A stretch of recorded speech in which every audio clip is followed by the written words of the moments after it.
Hello and welcome back to the Lincoln Loco 3. Hope you're all doing well today and looking forward to today's episode where we've had the youth intake preview come through in between episodes, and one of the players that have come through I think is genuinely the best regen I've ever had come through any of my teams, but more on him and the others later on. First things first, we need to talk about what's happened in between episodes, and it's been a little bit mixed, I must say. You were last year, of course, for the 5-2 loss and the 2-1 loss to Celta Vigo and Atletico Madrid.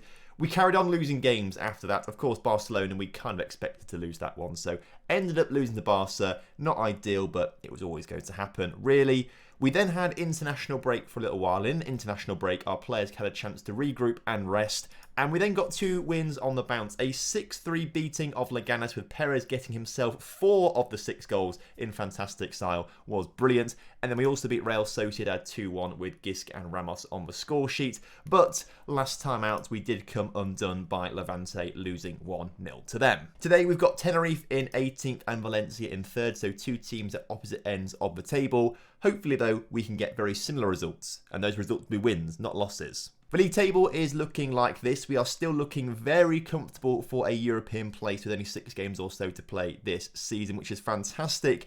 We sit on 57 points. Atletico are ahead of us by quite some distance now, so I think they've probably got themselves into 4th place now. I can't see us, unfortunately, getting ahead of them. But if we can just stay in that 5th, 6th, 7th spot, I'll be really, really happy because it means we get some sort of European football for next season. Now, let's talk about Regen Day. And in my excitement of this guy being so good, I forgot to actually get a screenshot of the Regen Day. Now, people on the Patreon, you'll already have seen the youth intake that came through. I posted that up there yesterday, actually. So we've had some responses on there, and we'll get to rename some of the players in a moment's time. So if we look at the youth candidate squad, all the crap ones are still there. All the good ones are signed. I forgot to get a screenshot, which was rather frustrating of me. But if we look at the under-19 squad and sort it by potential ability, well, as you can see, there's some pretty decent players in there. Now, ignore Paulo Turner, ignore Lucao. They're in the 19 squad right now because they obviously have...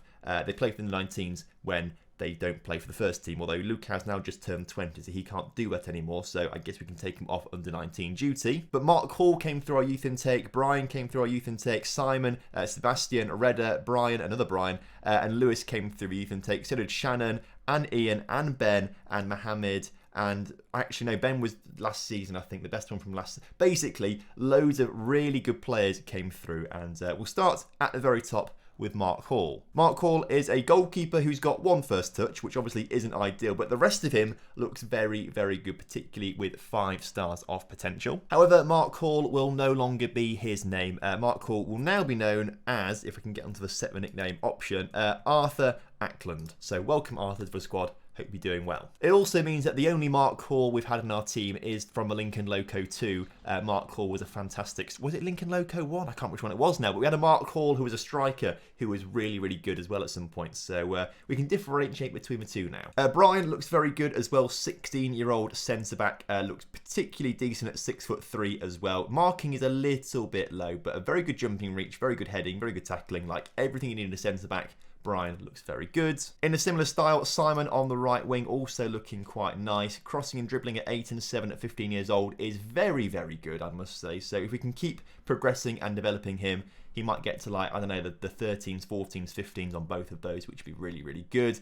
Good pace acceleration, good passing. So to me, I think is going to be a quality winger in the future. Sebastian Hook is a young striker coming through with 15 finishing and 14 first touch as well. Also some pretty decent mentals. Pace and acceleration a little low, but of course he's only 15. He'll get better. On my left wing, we have Redder. He came through as a 4-star potential player. His crossing and dribbling not quite as good as the other winger we saw, but again, he's 15. He will improve massively. Pace and acceleration, though, is really solid. And then I won't go in depth about too many of the more players, actually, because they all start to peter off a little bit. But obviously, every player you can sort of see here, apart from obviously Paulo, Arthur, and Lucao, are up for grabs. No one else I can see, I don't think, is renamed. So, I mean, on the Patreon, there's a screenshot. So, obviously, get yourselves on there and let me know who you want. But the best player that came through is not in this under-19 squad because he's gone straight into the first team at 15 years old. Ladies and gentlemen,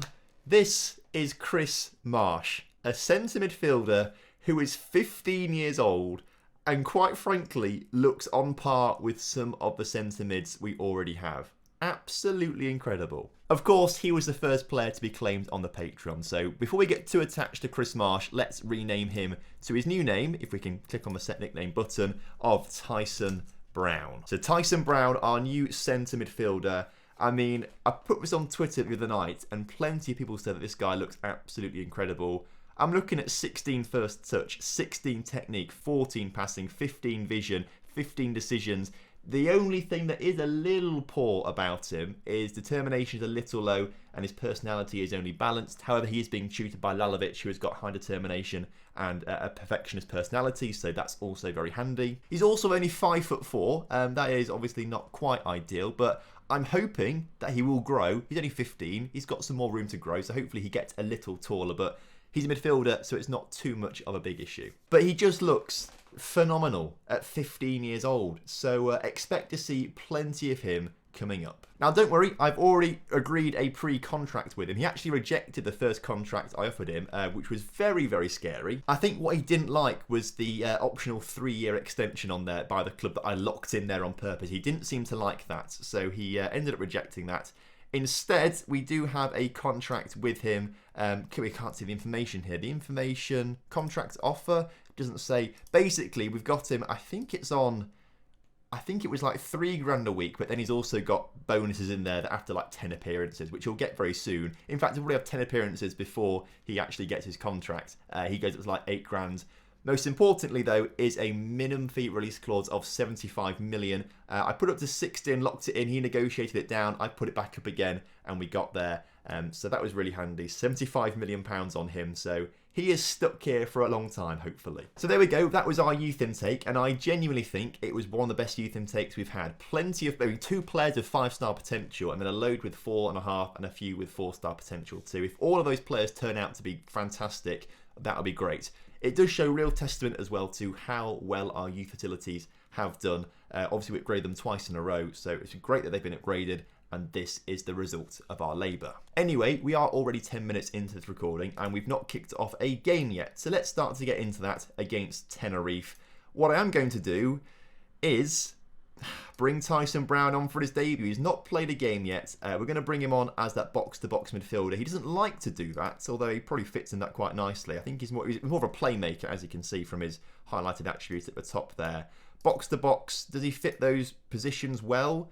Relatively. Dribbling and long shots are a little bit low, but I mean, he's fun. In fact, he fits that rather nicely. Strength is obviously quite poor. His physicals overall aren't brilliant. Maybe what we look to do is actually just make him a deep line playmaker on support, and then Caramarco just moves back to being a more of a ball winning midfielder. Just make him that for this game. I want to see how Tyson plays on his debut and see what he can do.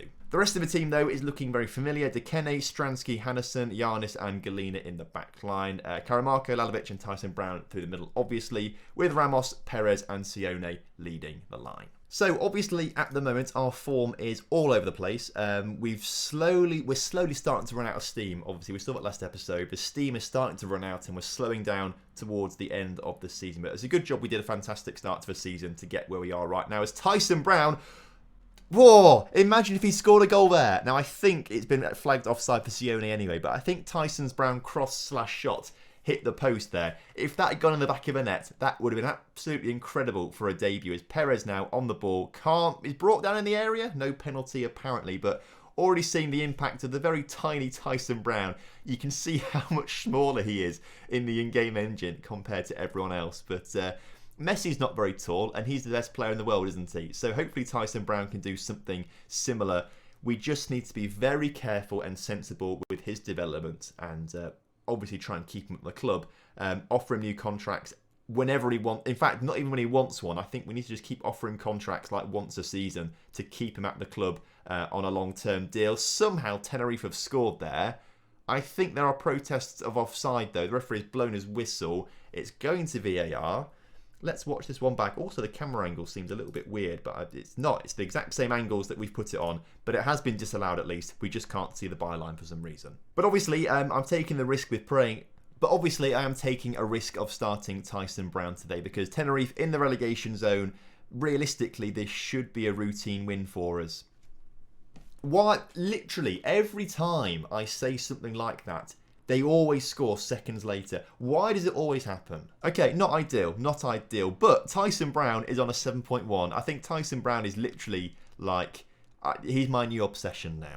Imagine how good our team would be, right? If we still had Anthony Ward in goal and we still had JD Meakin up front and then Paulo Turner on the right as well. Oh, this could, we really, if we can bring those guys back, we could have like a full academy team at some point in the future. And that'd be so cool, I think, as Tenerife are looking to come forward again before half-time. Juan Manuel, tackled by Stransky. Ramos on the ball. Okay, good. Back to Stransky. Up towards Sione, who can't win it, unfortunately. Tyson Brown looking to close down the opposition here, but doesn't quite get in the way as Tenerife come forward again. Stransky got to do the hard work again, which he can't do this time. And Tenerife score a second goal. Okay, I'll be honest with you, that has not gone to plan, that first half at all. Show me something else in the second half. I should have gone a bit more like aggressive with my stance. I should have thrown a water bottle and said that as well, but I didn't. I just went for the no gestures, apparently.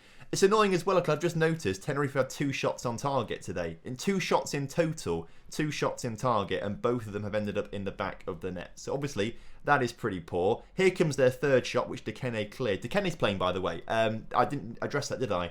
Dekene's playing because our other keeper, Krenta, is injured right now. So that's why he's playing, as their keeper makes a world-class save to deny our striker. So every now and again, we FM teams. But obviously today, we are being FM'd by Tenerife. They still have only 2 shots on the board. And obviously those 2 shots have gone in the back of the net, whereas we've had 8 or 9 shots now. So, one of those things.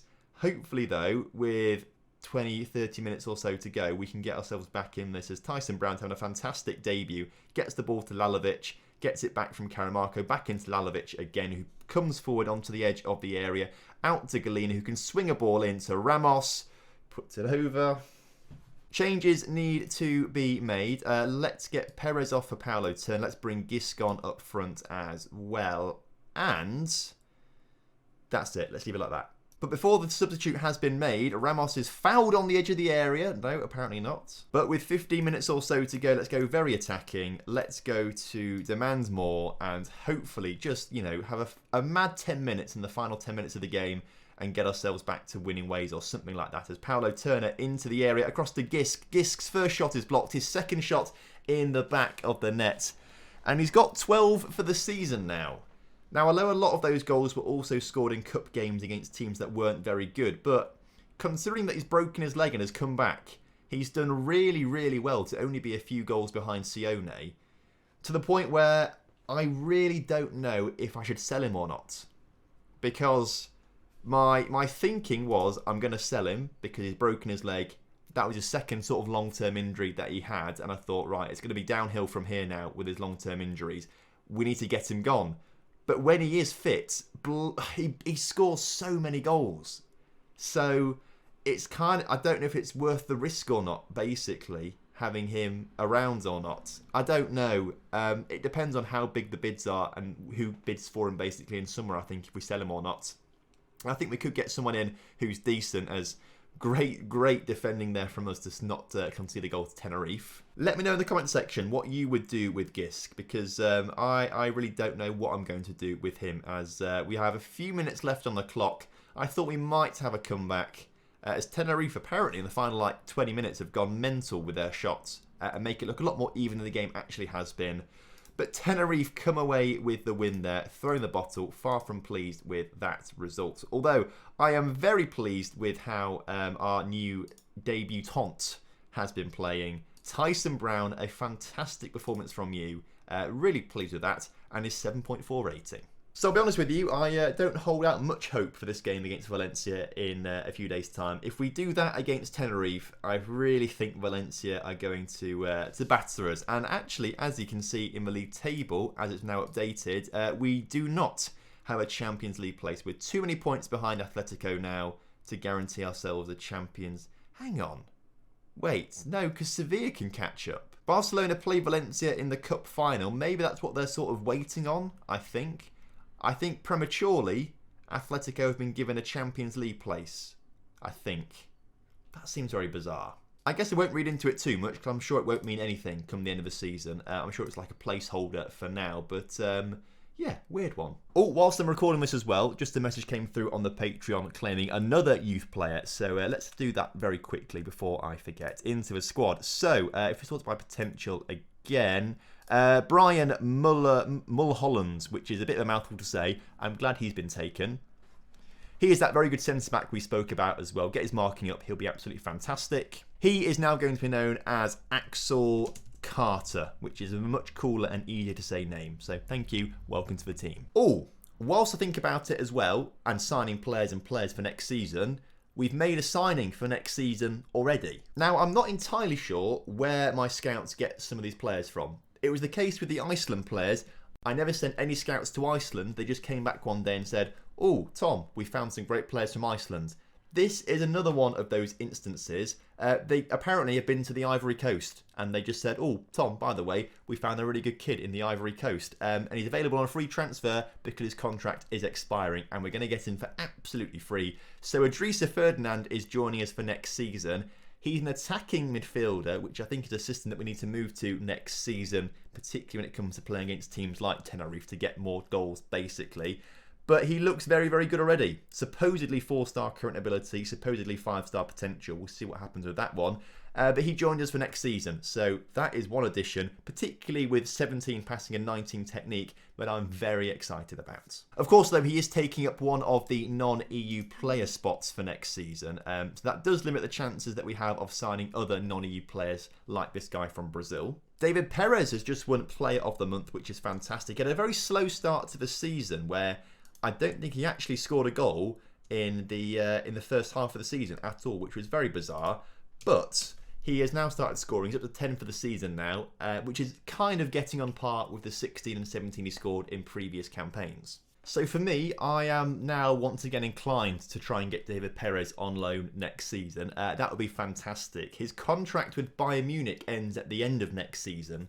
So I do hope that they just don't offer him a new contract and then in January next year we can offer him one and then he'll finally become our player. At that point, he's probably not going to be good, is he, anymore? When we actually properly sign him, that's probably when he starts to go on a downward spiral, and that's when Paulo Turner takes over and stuff like that. Right, for the game coming up against Valencia, Tyson Brown played phenomenally in that first game, so I'm going to leave him on the pitch right now. We'll leave Lalovic on there too, and maybe we swap Caramarco around with Pascal, because Pascal can play better as a ball-winning midfielder, actually. So that works maybe a bit better. For the rest of the team, I'll take Sione off for Gisk, because Sione's past 5 games have been terrible, whereas Gisk's have been quite decent. So let's swap those two over. But for me, that's the best team we've got. So let's go for it and see what we can do. So as kickoff is upon us here today, you can guarantee we've lost to the team in the relegation zone. Let's go and batter the team that are chasing down the title, although they are 10 points away from a title. As Phil Foden puts the ball into the middle, obviously playing for Valencia now, because why not? Dikene, though, hoofs it out from the back. We end up losing possession, though, because it was a very weird goal kick, and Valencia are looking to come forward as Phil Foden gets in behind the defence, chips Dikene.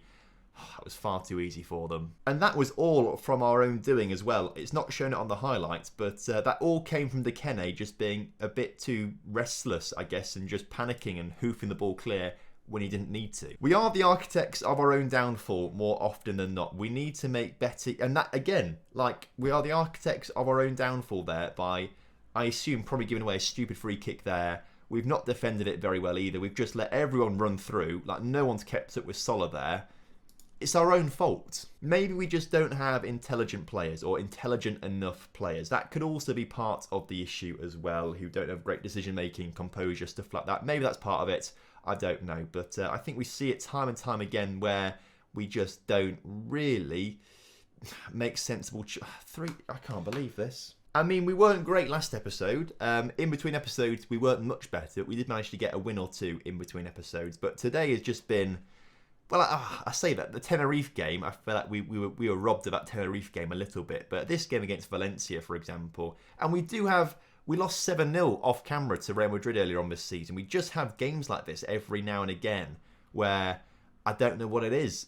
No one can play well. So I think I need to switch up the formation next season. I think we always start off seasons well because no one quite knows what we're going to do. I think as the season goes on, these other teams con onto it and they're like, this is what Tom's going to do every single game, so let's just combat that.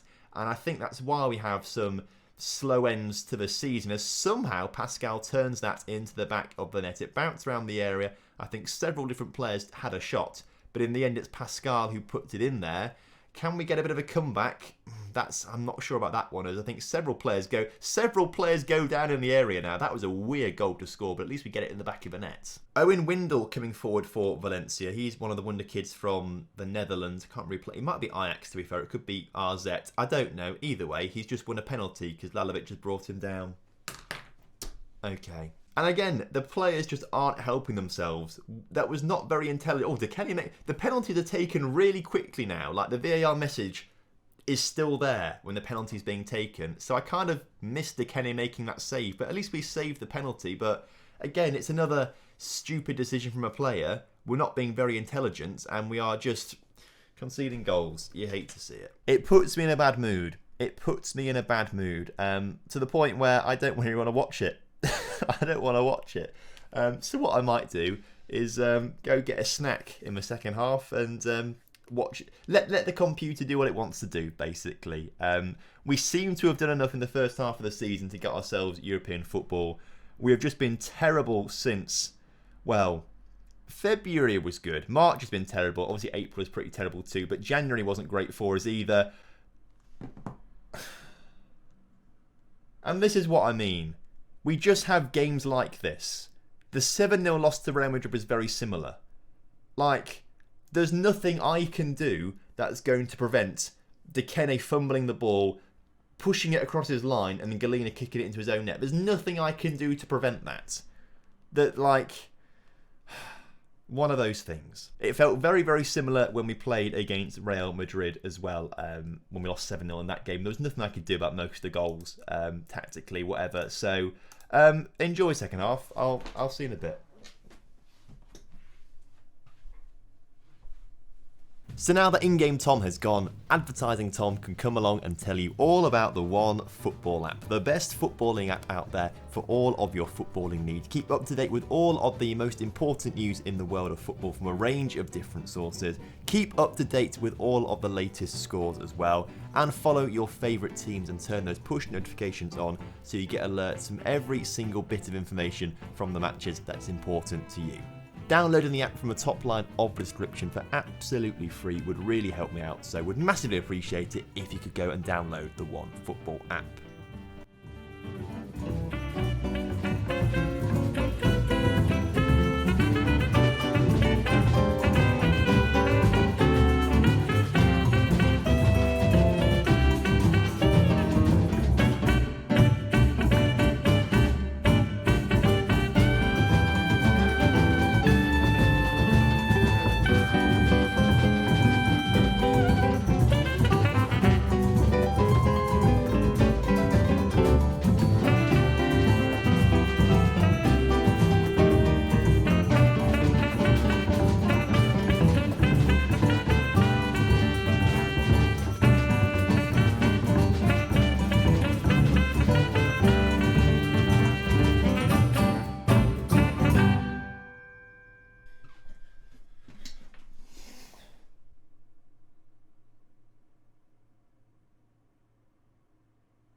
I can't believe that. If we hadn't bloody given away so many goals in that first half, we'd have.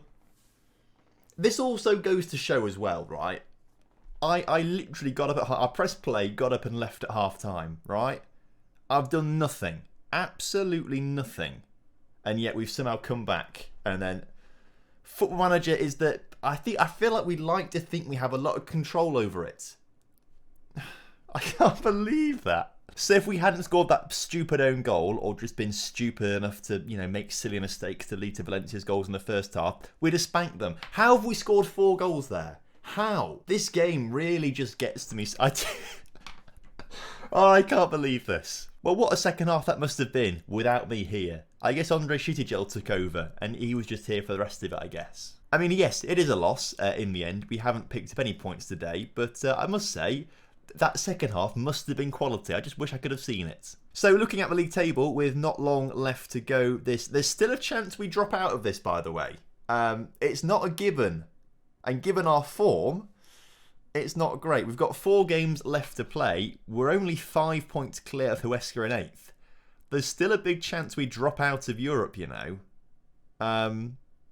And the final 4 games we've got are Villarreal, Sevilla, Espanyol, Real Madrid. I'll be honest, I'm not sure we're going to win. We won't beat Real Madrid.